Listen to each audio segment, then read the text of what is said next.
dando continuidade aí, pessoal. Então, falando da Guerra do Paraguai, então o Brasil queria dominar aquela região, né, para dominar o comércio do Rio da Prata. Nem o Paraguai nem o Uruguai queria deixar. Lembrando que o Paraguai era aliado do Uruguai, né? Então eles tinham uma certa parceria, então eles queriam ter uma exclusividade nesse comércio, não deixar o Brasil participar. Então o que é que vai acontecer? O Brasil vai invadir o Uruguai e vai tirar do Uruguai o presidente que era amigo do governo paraguaio. E o Dom Pedro II vai colocar lá no Uruguai um outro governo, onde esse governo era amigo de Dom Pedro II.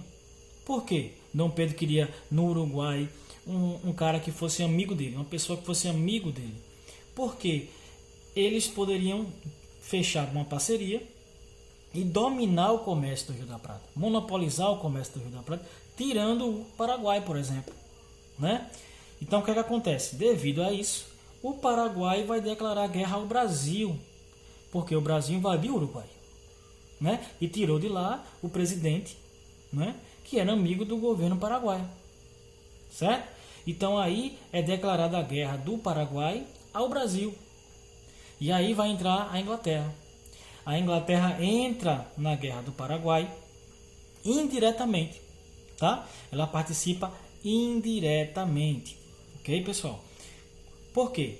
Ela percebeu que o Paraguai naquela época era um país da América Latina que estava servindo de exemplo para outros países na questão industrial, na questão econômica, né, na questão social. Era o melhor país da América naquela época, da América do Sul naquela época. E isso era uma ameaça para a Inglaterra, né? Era uma ameaça aos interesses ingleses na questão comercial, né? Se esses países tivessem industrialização, fossem independentes, então como é que a Inglaterra ia comercializar com esses países? Então a Inglaterra vai financiar o Brasil para que o Brasil entrasse na guerra, né, e destruísse o Paraguai. Vai mandar dinheiro, vai mandar arma, vai mandar munição, né?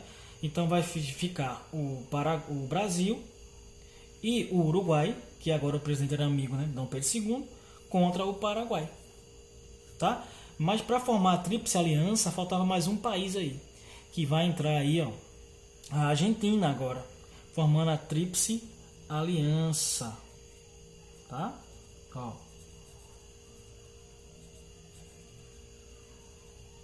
Certo? Essa Tríplice Aliança era composta por Brasil, Uruguai e Argentina. Como é que a Argentina vai entrar aí?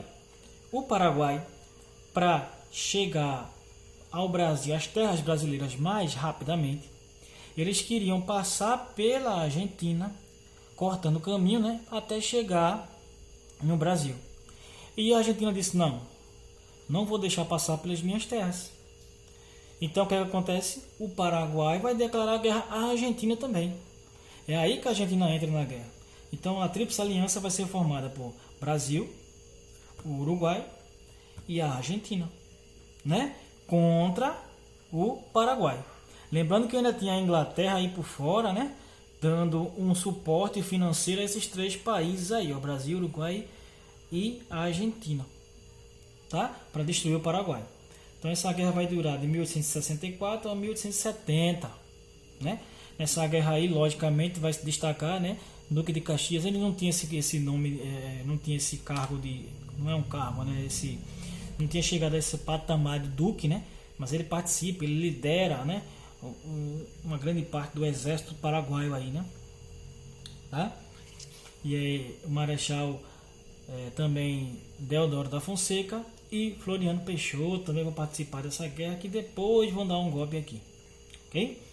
Então essa guerra, ela obviamente ficou 3 contra 1, basicamente 4, né, com a Inglaterra, e o Paraguai vai sair destruído nessa guerra em todos os sentidos, sair destruído economicamente, estruturalmente, socialmente, né? O país ficou arrasado depois da Guerra do Paraguai, né? Isso fez com que o Paraguai demorasse muitos e muitos anos até se recompor pós-Guerra do Paraguai. Para vocês terem ideia aí, ó, 80% praticamente da população masculina adulta, né, foi morta durante a guerra, né? E foram as mulheres que substituíram a mão de obra masculina nas fábricas, indústrias, comércio, tá? Bancos. Foram as mulheres que seguraram a economia, porque senão seria pior na questão econômica para o Paraguai, tá? Nessa guerra do Paraguai, o Brasil não tinha um exército grande, nem um exército formado já. Um exército era um número pequeno, significante. Então vai haver aqui o recrutamento. Então o que é que acontece? O Brasil vai fazer um recrutamento, né, meio que forçado aí, né? Onde todo mundo que tivesse idade adulta, tivesse bem de saúde, ia para a guerra. Dava uma arma a ele e ele ia se virar na guerra. E aqui, ó, para completar o exército, o imperador vai chamar os escravos, prometendo a eles que se eles voltassem da guerra vitoriosos, obviamente, eles automaticamente receberiam a sua liberdade. Visando essa liberdade, muitos escravos eles vão se recrutar, né, para participar da guerra, porque eles queriam a liberdade, não é? Quando acaba a guerra, que eles voltam, Dom Pedro II cumpriu com isso? Não, pessoal, não cumpriu com o que tinha prometido, né? Essa é a raiva também dos abolicionistas. Não cumpriu com o que prometeu.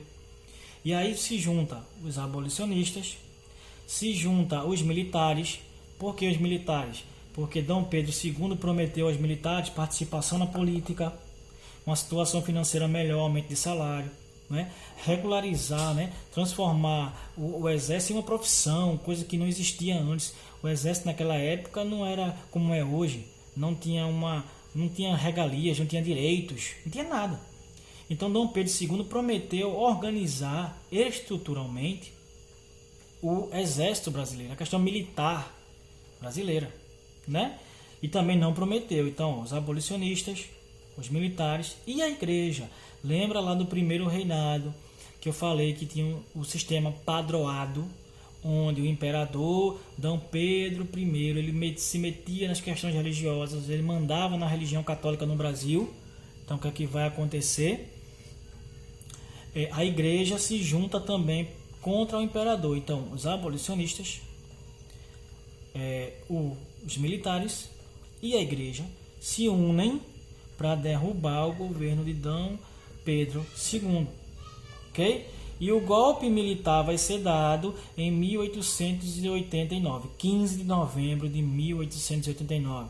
Marechal Deodoro da Fonseca e Floriano Peixoto, eles vão dar um golpe militar no Brasil, o primeiro golpe militar do Brasil, onde vai acabar com o sistema imperial do Brasil e vai implantar agora o regime republicano, começando assim agora a fase da República, a República Velha e depois a República Nova, que nós vamos falar disso na próxima aula, tá? Então na próxima aula nós falaremos mais sobre esse golpe e as características das fases republicanas na história do nosso país.